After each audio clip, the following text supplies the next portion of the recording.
Já estamos live. Já estamos live. Sim, senhora. Só estou à espera que o Facebook me dê a imagem real, a imagem ao vivo, que é mais fácil depois para estar a organizar. Ok, então, muito boa tarde a todos. Sejam muito bem-vindos à apresentação do livro Turismo, História, Património e Ideologia, Diálogos e Memórias. Se não fosse a situação por que passamos e que nos impôs, entre outros, diferentes modos de socializar, por esta hora muitos de nós estariam hoje ali pertinho da Baía de Cascais e muito mais arejados, provavelmente, mais propriamente no Centro Cultural de Cascais. Íamos estar por esta hora, são 5 horas, se calhar iríamos estar a começar o último painel do dia, iríamos estar a finalizar o primeiro dia do Congresso Internacional de História, Patrimónios e Inovação, olhares sobre as digressões e os percursos turísticos entre 800 e o século XXI. E este congresso era o resultado de mais uma parceria entre o Instituto de História Contemporânea da Faculdade de Ciências Sociais e Humanas da Universidade Nova de Lisboa, mais propriamente da linha de investigação Economia, Sociedade, Património e Inovação, e a Câmara Municipal de Cascais, com o apoio da Escola Superior de Hotelaria e Turismo do Estoril e da Fundação António Quadros, Cultura e Pensamento. Ora bem, em finais de fevereiro, inícios de março, mais ou menos, deste ano, naturalmente, já tínhamos recebido um interessante volume de propostas de comunicação. Organizávamos uma mesa redonda com investigadores de áreas distintas, dando assim representação a uma das principais características do turismo, a transversalidade. Iríamos estar hoje e amanhã a falar de quê? Da história do turismo, de tudo aquilo que Cascais e os turis têm desde há séculos vindo a representar nesta prática. Iríamos estar a falar também de turismo para todos, evocando esse propósito, artigos do Código Global Ético para o Turismo que nos convidam a olhar para a atividade a partir de outras perspectivas que não apenas a económica. Íamos estar a falar de museus virtuais, íamos estar a falar de novas práticas, novos perfis de viajantes, novas atrações, e íamos estar a refletir sobre isto tudo. Também em finais de fevereiro e inícios de março, o programa do nosso encontro começava a ganhar forma. E provavelmente, como já disse, no final desta primeira tarde,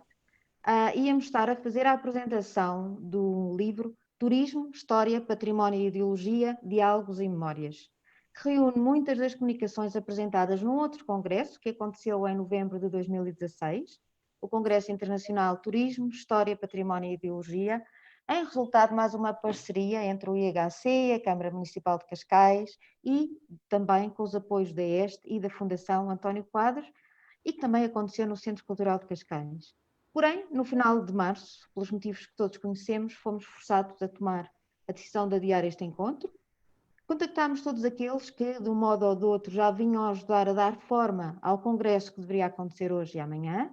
Contactámos os convidados, os colegas investigadores que já tinham submetido as propostas de comunicação, os parceiros, a comissão científica e este último grupo, acho que foi o mais difícil de contactar, o grupo de jovens investigadores que iria fazer as suas primeiras apresentações neste congresso. Despedimos até para o ano, com a confiança de que em 2021 vamos estar juntos para falar de todos estes temas que nos ocupam e nos interessam. Cara, é essa, professora? Vamos, pois? Não vamos? É assim, tudo poderia ter terminado assim, mas não terminou, com esse até para o ano. Não terminou porque a Câmara Municipal de Cascais sugeriu que fizéssemos à mesma a apresentação deste e-book, nas datas em que deveríamos estar juntos, e nós entendemos este desafio e este convite como uma forma diferente de estarmos próximos e de reafirmar que em 2021 é que vai ser, ok? O livro está pronto, inclui as palestras de oradores convidados e outros contributos, ou seja, artigos que resultaram de um processo de revisitação das comunicações apresentadas há 4 anos. E para falar deste livro temos a professora Fernanda Rolo, nossa querida professora que tem sempre a generosidade de nos apoiar e que hoje vai estar aqui connosco. Agradecemos muito a presença, vai apresentar o nosso livro, mas antes vou dar a palavra à minha querida colega, a doutora Ana Paula Pires, também historiadora e investigadora no IHC, para contextualizar um pouco a origem do que estamos aqui a apresentar hoje. Muito obrigada, boa tarde, obrigada Cândida, quero agradecer também à professora Fernanda Rola a disponibilidade para fazer a apresentação deste e-book que começou a ser pensado há 4 anos atrás e que só agora, em boa hora, vê a luz do dia. E é curioso nós estarmos a falar, quando iniciámos a preparação deste e-book e o colóquio que lhe deu origem, que foi uma ideia da Cândida, na altura muito entusiasmada com o aniversário, com os 80 anos do primeiro Congresso Nacional de Turismo, achou, e bem, que seria oportuno fazer-se uma apresentação ou um debate em torno desse evento, e sobretudo olhando para a forma como o nosso país na altura começava a viver aquilo que foi um pouco um boom do turismo, e a forma como Portugal passou a aparecer inserido numa forma se calhar mais massificada nos principais roteiros de turismo mundial. Portugal tornou-se conhecido, a partir daí todos nós sabemos o processo que esteve origem, e não deixa de ser curioso que, se quisermos, este lançamento acaba por coincidir com um período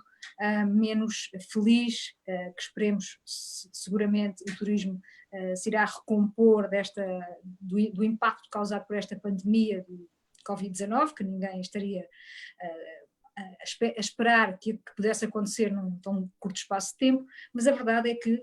se nós olharmos para o tecido económico português, que ao longo dos últimos anos a nossa saída da crise foi muito ela alavancada na indústria turística e na forma como Portugal acabou por adotar uma posição mais global e mais associada a um conjunto de infraestruturas modernas e à forma como o país acabou por ser também ele vendido como uma imagem muito associada, na altura, à questão do terrorismo, como sendo um local seguro, e hoje em dia, se nós olharmos retrospectivamente, conseguimos perceber que esta aposta sempre numa área estratégica acaba por,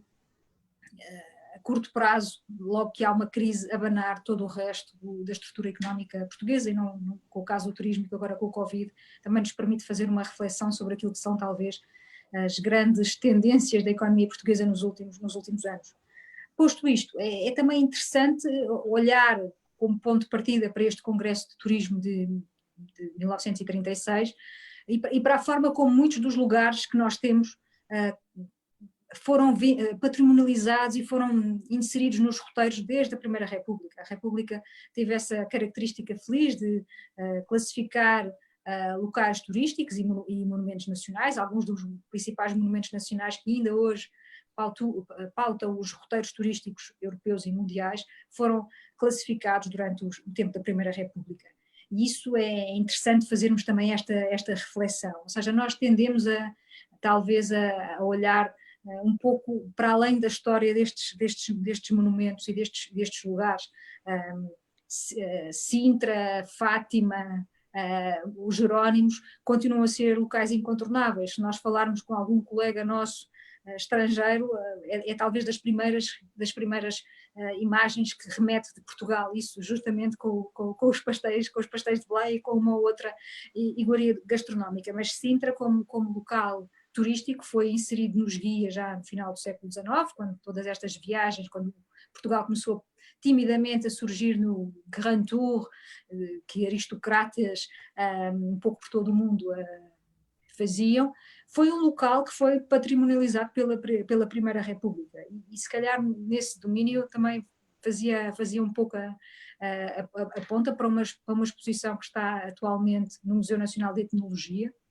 uma exposição muito interessante, que olha para a questão religiosa e para a forma como a questão religiosa acaba também por agregar turismo. E é engraçado porque não é uma exposição focada apenas em Fátima, é uma exposição que foca Fátima, que foca a Moraria e que foca Sintra e que foca Mértola. E é engraçado perceber como Portugal desde sempre teve esta capacidade agregadora, não é? A Moraria habitada tradicionalmente por populações não católicas, Fátima, o centro do catolicismo português, o seu expoente máximo, Mértola também muito associada à tradição islâmica do sul do país, e Sintra como local místico e como local de refúgio, muitas vezes, de aristocratas que acabaram por se refugiar lá, nomeadamente num contexto mais marcado pela Segunda Guerra Mundial. E é muito engraçado nós olharmos e continuarmos a olhar para estes lugares, ou seja, se calhar se olharmos para eles, para além, talvez, do imediatismo que muitos trazem, para a sua espessura histórica, quer em termos de contexto, quer naquilo que foi o processo da sua inclusão nestes roteiros e da sua própria patrimonialização como lugares turísticos, acho que é uma temática que ainda poderia ser mais bem trabalhada e mais bem vendida. E isto poderia replicar-se para o resto do país, com um conjunto de outros monumentos que acabaram por ter um trajeto semelhante durante o período da Primeira República e depois, obviamente, continuado pelo Estado Novo e pela política do espírito que apanhou muito isto, e que a Cândida acaba por trabalhar também bem na sua tese de doutoramento, e que acaba por, se quisermos, utilizar um pouco uma propaganda que tende, infelizmente, ainda acabar por ser um pouco replicada nos dias de hoje, em algumas campanhas turísticas menos bem conseguidas. Ou seja, esta ideia de que Portugal, para ser um destino turístico apelativo, tem que se comparar com o que quer que seja. Eu não resisto à campanha atual que está em curso, que vende a Madeira como um Portugal tropical, quer dizer, por favor, não é? Não somos propriamente as Caraíbas. A Madeira tem um conjunto de características que por si se vendem, não necessitam de ser comparadas com um conjunto, com uma tropicalidade que ali não existe. Ou um outro exemplo que eu também apanhei há uns tempos atrás, e que fazia também uma comparação completamente estapafúrdia, que está ao nível de Aveiro, a Veneza de Portugal. Ou seja, de uma vez por todas, acho que valia a pena olhar para os recursos que nós temos, e que são muitos, descolar essas comparações, porque eu não, qualquer dia a Torre dos Clérigos é o Empire State Building português, não podemos cair neste exagero comparativo. Portugal vale por si só como recurso turístico e como país com essa potencialidade. Acho que isto já ficou mais do que provado, e se calhar vale a pena fazermos este recuo histórico e este enquadramento histórico para tentarmos perceber como é que estes lugares surgem, como é que eles surgem por si, como é que eles são enquadrados nas narrativas de viagem de muitos dos estrangeiros que por cá passavam, e de que modo é que também os nossos, quando iam lá fora fazer o mesmo tour, porque os portugueses faziam também esse mesmo tour, trouxeram algumas inovações, sobretudo para a forma como se foi começando a fazer turismo em Portugal. Posto isto, creio que a altura é mais do que propícia para continuarmos a refletir o turismo, agora olhando para ele como outra forma, uma forma clean and safe, como atualmente acaba por ser utilizado a designação para muitas das instalações turísticas e dos locais turísticos, que atualmente acabam por beneficiar também de um certo label que os descola de outros que por acaso não tiveram esse label. Mas também nos permite fazer uma reflexão em torno daquilo que acabou por ser uma economia chamada economia circular, muito ligada à partilha de recursos para fazer estas viagens turísticas, os Airbnbs, os Uber, as Easy, coisas low cost. Portanto, tudo isso vai ter que ser repensado, reequacionado, e talvez a interrogação é: será que o turismo de massas, como o conhecemos até agora, está em causa? Será que vamos ter um turismo mais especializado, um turismo mais de nicho? Até porque a estes labels de clean and safe, se nós fizermos uma busca rápida pela internet e pelos principais sites de marcação de viagens e de alojamentos, verificamos que há uma disparidade imensa entre os preços praticados no chamado clean and safe e naquilo que não é considerado clean and safe. Portanto, até que momento é que esta divisão e esta questão de sanidade pública nos faz repensar o turismo, questionando ou não o seu lado massificador. E terminava agradecendo uma vez mais à Cândida ter-me chamado para este desafio, não sem antes agradecer, por último, uma última nota, a todas as colegas que estiveram envolvidas na organização do Congresso em Cascais em 2016, e vou tentar não me esquecer de ninguém, porque nós damos o rosto, mas depois por trás de nós esteve uma vasta equipa. Começaria por mencionar a Rita Nunes, a Margarida Portela, a Susana Domingues, a Mariana Castro, o Diogo Ferreira, a Inês José, e creio que estarão todos. Foi uma vasta equipa que nos ajudou ao longo de 3 dias, com uma visita histórica pelo meio, organizada pela Câmara Municipal de Cascais, ao Hotel Palácio, e este trabalho é também um pouco o esforço deles nesses dias. Obrigada. Eu gostava só de acrescentar um nome, já agora, Ana Paula, a Susana Gonçalves, da Este. É verdade, a Susana Gonçalves da Este. Tínhamos uma dupla de Susanas. Obrigada, Ana. Professora Nada. Fernanda Rolo, que bom Muito, tê-la connosco outra vez e muito obrigada mais uma vez. não, é com gosto, eu gosto imenso de apresentar livros, digo sempre isso,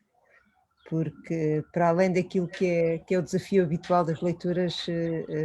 são outras oportunidades também de pararmos um bocadinho e de refletir sobre estas propostas. Bom, a Cândida e a Ana pediram-me uma apresentação de não mais do que 15 minutos deste livro. E como disse, faço com muito gosto. Quero começar por saudar a iniciativa e dar os parabéns à Ana e à Cândida, à Ana Pires e à Cândida cada vez. Naturalmente estender isto também ao João Henriques, que também acompanhou a produção deste livro, e naturalmente a Câmara Municipal de Cascais e toda a dinâmica que já foi referida e, portanto, não farei essa redundância em torno da preparação, da organização deste encontro, não é? E portanto, antes, salientando evidentemente a pertinência do tema, começar por salientar que se trata de um conjunto de textos que decorre do encontro científico e, portanto, a sua racionalidade está inexoravelmente associada a essa dinâmica. Bom, eu penso que falar, mas queria reiterar isto, não é? Quer dizer, saudar mesmo de facto a Câmara Municipal de Cascais pelo acompanhamento que fez deste projeto e desta edição, saudar todos os autores, destacar a importância do encontro de temas e de autores com formações e com especificidades muito distintas, alguns profissionais, enfim, de grande referência na área do turismo, pessoas de grande referência na área da cultura e da história em Portugal, começando pelo Dr. Guilherme Oliveira Martins, e, portanto, algumas gerações mais jovens, outras, enfim, mais séniores nestas lides, mas que compõem aqui um conjunto que é muito interessante e que imagino que não foi fácil para as editoras, neste caso as pessoas, os editores, a Ana, a Cândida e o João organizar, porque de facto tentar criar aqui alguma racionalidade nestes capítulos não deve ter sido simples, e nota-se que há aqui alguma pressão, até alguma organização, tanto forçada, que decorre precisamente desta realidade de se tratar de um conjunto de intervenções num congresso. Também queria desde já dizer que o livro está muito bonito e que se nota o trabalho incrível de edição e de revisão que fizeram. Harmonizar estes textos, lê-los, acertar, exige desta edição em revisão científica um trabalho e uma dedicação muito grande, portanto, também salientar isso, agradecendo a Ana, a Cândida e ao João. Bom, eu penso que hoje em dia é impossível, e a Ana já concordo com o que ela disse, já fez algumas reflexões sobre isso, é muito difícil hoje, enfim, confrontarmos com um trabalho desta natureza, destacando-nos ou distanciando-nos deste atual ambiente, não é? Que é um ambiente que de facto está a ficar muito pesado, é muito constrangedor. Não sei se para o ano poderemos estar todos juntos num congresso desta natureza, mas acho que podemos estar sempre todos juntos através destes meios, e se calhar teremos que no espaço, enfim, dos próximos meses, ou talvez mesmo ano ou anos, aprender a viver com este contexto, o que terá também algumas vantagens. Mas de facto este ambiente do momento atual é também uma pressão enorme na questão do turismo, não é? Isso, evidentemente que já havia uma compreensão muito grande da importância, da oportunidade, mas também da vulnerabilidade e dos desafios que se colocavam à atividade do turismo, portanto, não seria surpreendente ter um embate económico ou uma quebra acentuada. Com este impacto e esta globalização ou generalização, foi efetivamente surpreendente e põe tudo em causa, e tudo põe em causa o turismo. E, portanto, acho que enfim, é muito importante refletirmos sobre toda esta realidade. Fazê-lo com a história e com as ciências sociais e as humanidades é muito útil. E também numa perspectiva positiva e otimista, de facto, a história também nos ensina que as conjunturas más muitas vezes depois dão lugar a conjunturas boas, nada disto é linear, nem estanque e também não é totalmente predizível e, portanto, a verdade é que a própria atividade turística, mesmo em bolos modernos, tem vivido períodos e conjunturas particularmente difíceis, que o põem em causa, que o obrigam persistentemente a reinventar-se e a redescobrir-se. E num diálogo sempre muito instante com tudo o que tem a ver com a atividade económica, cultural, e nós hoje temos aqui uma variável que é absolutamente determinante, que é de facto esta era digital que nós vivemos. Mas, portanto, a própria atividade turística e felizmente os nossos contextos, as nossas comunidades, têm também este espaço de aprendizagem do passado e nós, neste livro, temos também essa oportunidade de ver como é que também se atravessaram conjunturas de grande euforia, de grande entusiasmo relativamente ao turismo, e a Ana Pires focou algumas delas, mesmo no caso nacional. Já percebemos que aqui temos que olhar para as dinâmicas nacionais e para os seus diálogos internacionais, mas também percebemos, desde logo lendo o livro, para quem não sabe, como de repente nós passamos de mais de 50 mil turistas em 1936, num regime como o Estado Novo, para pouco mais do que 25 mil em 1945 e, portanto, quebras com este impacto são-nos, enfim, não diria conhecidas e familiares, mas têm um passado com o qual nós também podemos, enfim, aprender, mas sobretudo que nos inspira e nos avisa quanto à reflexão sobre o presente e o futuro. Sobre o livro, gostava ainda de referir a importância dos temas que estão convocados e não gostava, enfim, de salientar a combinação de alguns textos de matriz mais abrangente com outros mais específicos, mas que no seu conjunto convocam e agregam uma série de tópicos que foram relevantes no passado e são hoje, no passado histórico mais longínquo, nos anos que estavam, enfim, mais entusiasmados com as dinâmicas do turismo em termos internacionais e no caso de Portugal muito em particular. Aliás, o próprio Congresso, a adesão ao Congresso, o entusiasmo com estes temas fez-se sentir, numa altura em que, nomeadamente, a comunidade de historiadores e da cultura sabia muito bem como era necessário estudar, pensar, refletir sobre o turismo e sobre todas as atividades, nomeadamente de investigação e de formação associadas à atividade turística, precisamente no sentido da contribuição para a sua sustentabilidade. E, portanto, este congresso e este livro são também o resultado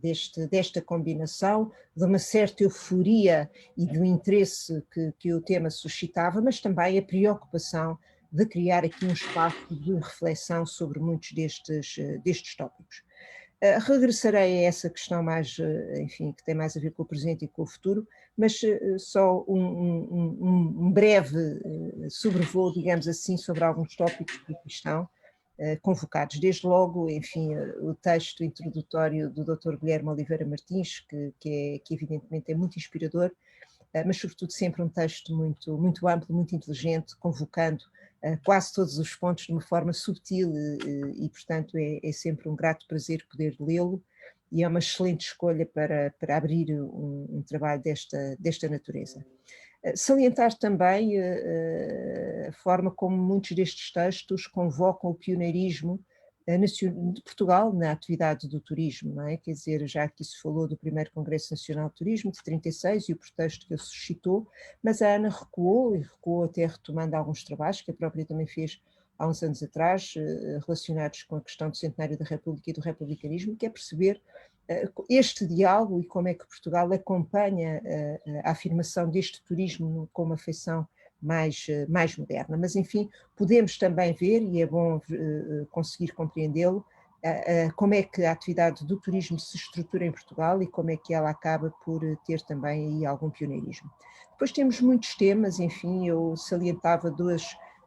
enfim, meia dúzia de eixos que estão presentes neste texto. Um deles, inevitável, as questões do património associados ao turismo, não é? Quer na área da arquitetura, quer na área da imagem, quer dizer,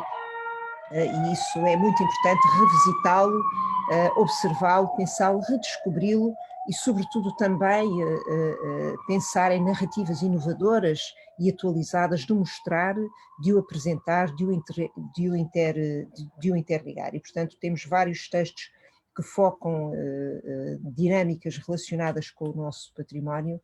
que são muito interessantes, e para mim é sempre muito grato poder revisitar esses temas e aprender com eles, e este livro, a leitura deste livro, é também essa aprendizagem, quer em termos gerais, quer em termos de determinado tipo de patrimónios, quer sobretudo também ao nível das realidades regionais e da percepção de que podemos construir leituras diferentes, com roteiros diferentes, com ligações que no fundo vão também sendo atualizadas. E são vários os tópicos regionais, também convocando aqui a relação com os territórios que importa ver, sejam as Caldas de Rainha, os Açores, entre muitos contextos que aqui são convocados. Gostava de salientar também a existência de vários textos que convocam protagonistas que foram muito importantes também para a estruturação do turismo no país, ou outros que tiveram outro tipo de visibilidade, como o próprio António Ferro, o Leitão de Barros, ou o próprio Leonardo Coimbra, ou até um Fausto Figueiredo, não é? Portanto, quer estes protagonistas no sentido da sua ligação ou da tentativa de estruturação de algo mais próximo de uma política para o turismo, mas também aqueles que estão associados a estas atividades como empresários, que também se vão estruturando ao longo da história. É relevante também pensarmos nas instituições e no próprio enquadramento institucional que o turismo vai assumindo, e que também se apanha aqui em diversos textos ao longo deste livro, quer ao nível da estruturação do turismo em termos nacionais, as suas instituições, a sua cristalização, quer evidentemente ao nível de algumas instituições que em termos conjunturais o acompanham, e nomeadamente no contexto do Estado Novo, que acaba por concentrar aqui muitas atenções, o próprio SNI ou SPM. Falei dos roteiros, dos itinerários e evidentemente a forma como isto também se cruza no sentido da compreensão e de um olhar sobre as questões de identidade de Portugal nestes diversos universos. O livro tem alguns textos que se preocupam com temas mais contemporâneos, nomeadamente até algumas expressões e desenvolvimentos de turismo em períodos mais recentes, com alguns tópicos que são relevantes, que se preocupam também, evidentemente, com a existência de infraestrutura, já sabemos isso do passado, de um passado mais longínquo ou mais recente, mas também com fatores ligados à mobilidade e às novas práticas culturais e sociais, ou, por exemplo, o caso aqui muito interessante que é estudado relativamente à mobilidade dos estudantes e à questão dos Erasmus, ou seja, no fundo ao longo deste livro encontramos vários momentos históricos, várias realidades, vários tópicos que são muito relevantes. Enfim, alguns tópicos mais inovadores também, que é a percepção dos destinos e da análise dos destinos, não no sentido da atividade turística especificamente como negócio, mas também do interesse dos turistas e dos turistas portugueses em destinos internacionais, e temos vários apontamentos também sobre isso aqui neste livro que importa salientar. E, portanto, é seguramente um livro com o qual aprendemos, com o qual revisitamos, com o qual através do qual conhecemos melhor a atividade turística, mas também, sobretudo, e melhor o nosso país, e isso é muito bom.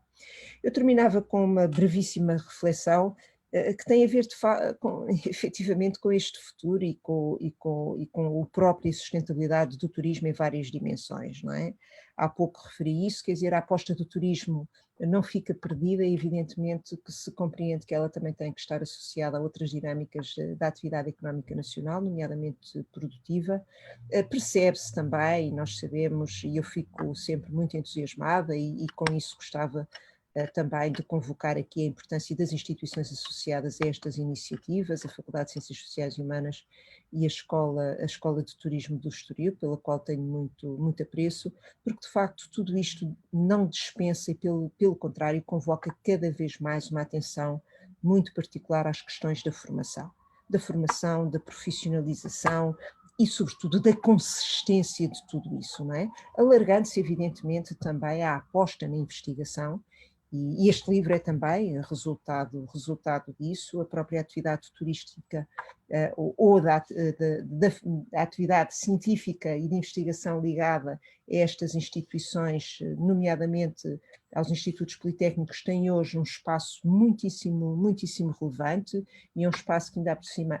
beneficia da contribuição de muitos profissionais de referência nesta área, e temos consciência de que tem que haver aqui estudo, investigação, trabalho no sentido de sustentabilidade da própria atividade de turismo. Isso já havia uma percepção clara disso há 6 meses atrás, há 5 anos atrás. Agora, neste contexto, ela não pode sair enfim, destes horizontes, e pelo contrário colocam-se agora novos desafios à reflexão ligada a estes temas. Afinal de contas, a curiosidade, o interesse e a própria missão destas instituições que estão ligadas à academia, seja no plano da formação, da profissionalização ou da investigação, têm antes de mais a obrigação de antecipar e de encontrar soluções. E, portanto, eventualmente estes cenários como aquele que nós vivemos hoje poderá tender não só a prolongar-se, como a repetir-se com outras características, e, portanto, o turismo terá que saber, uma vez mais, reinventar-se. Tem capacidade para o fazer. Temos hoje, felizmente, em Portugal, que é outra coisa que se retira daqui, não só um histórico, como um conjunto de profissionais nestas áreas e de académicos com essa capacidade, e, portanto, terá que se reinventar, terá que se redescobrir, terá que encontrar fórmulas positivas de associar a atividade turística a outras realidades, nomeadamente na valorização dos recursos naturais e certas formas de turismo. Aliás, o livro tem também isso, não é? A atenção para certas temáticas, o turismo na área da saúde, o turismo religioso, o turismo industrial, etc., o militar, enfim, com todas estas tendências que não têm que se esgotar, evidentemente, sem pôr em causa o peso enorme dos constrangimentos que hoje se colocam, desde logo ao nível das infraestruturas e dos meios de transporte, mas, enfim, temos outras realidades, e o digital é hoje um dos mecanismos muito, muito desafiantes que evidentemente temos que conseguir aproveitar no sentido também de dar apoio à atividade do turismo. E eu terminava com isto, também com o sentido de responsabilidade social e cívica, porque a área do turismo e dos profissionais ligados à atividade turística, direta e indiretamente, são sem dúvida nenhuma entre os mais penalizados, mesmo ao nível do indivíduo, toda esta situação. Evidentemente que todos ficamos constrangidos quando passeamos na nossa cidade, nas outras cidades, nos espaços, e percebemos, enfim, os espaços fechados, vemos as pessoas e os profissionais com enfim, uma pressão de trabalho muito escassa, e níveis de desemprego muito elevados, e, portanto, não sou capaz de não sentir esse sentimento também de solidariedade relativamente a um setor que fez tanto e que tem feito tanto pelo nosso país, e que agora está muito vulnerável, e, portanto, temos que ser todos também solidários no sentido de trabalhar e de procurar as soluções que sejam possíveis, também equacionando este presente e este futuro que está inexoravelmente marcado por estes cenários de imprevisibilidade, de risco, mas com um compromisso muito forte na área da sustentabilidade. O turismo terá que o fazer também, não apenas de sustentabilidade em termos de atividade económica, mas também num compromisso muito forte com aquilo que é o planeta e com as pessoas, e é desses que temos todos nós, afinal de contas, que cuidar. E, portanto, muitos parabéns sobretudo aos três, e muito em particular à Ana e à Cândida, por este trabalho. Muitos parabéns aos autores. Muito obrigada pela oportunidade de poder ter lido estes textos, e de ficar a aprender e, no fundo, conhecer também um pouco melhor o nosso país, e desejar que todos possamos fazê-lo, usando também este livro para, pelo menos, passear cá dentro este verão e nos próximos tempos, se calhar. Muito obrigada. Muito obrigada, professora Fernanda Rolo. Muito obrigada, Ana Paula. Tenho apenas 2 ou 3 notas muito breves, e uma delas creio que vai no seguimento das últimas palavras da professora Fernanda Rolo. Há cerca de 1 ou 2 semanas, no âmbito de uma intervenção na Organização Mundial de Turismo, António Guterres, o secretário-geral das Nações Unidas, deu um grande ênfase ao papel que o turismo pode ter enquanto uma plataforma extremamente válida e proativa e efetivamente forte e poderosa para ajudar a recuperação no período pós-pandemia. Vamos acreditar que os 3 pilares da sustentabilidade vão ser retomados a quando da retoma quase 100% da atividade, e quem sabe este possa ser um tema que nós estejamos a discutir e a refletir sobre ele num próximo encontro, seja virtualmente ou presencialmente. O encontro tem que acontecer, acho que dedicá-lo à sustentabilidade é bom, e se não for presencial é virtual. Sim, É virtual. também é muito bom. Combina. Exatamente. Obrigada. Obrigada. Muito obrigada. Eu queria agradecer só a todos, a todas as pessoas que estiveram na concretização deste e-book, agradecer na pessoa do João Miguel Henriques, e deixar só a nota que dentro de pouco tempo vamos disponibilizar o livro nesta página. E é tudo. Muito obrigada. Foi Obrigada. um tarde muito bem passado. Muito obrigada. Obrigada. Obrigada. Obrigada.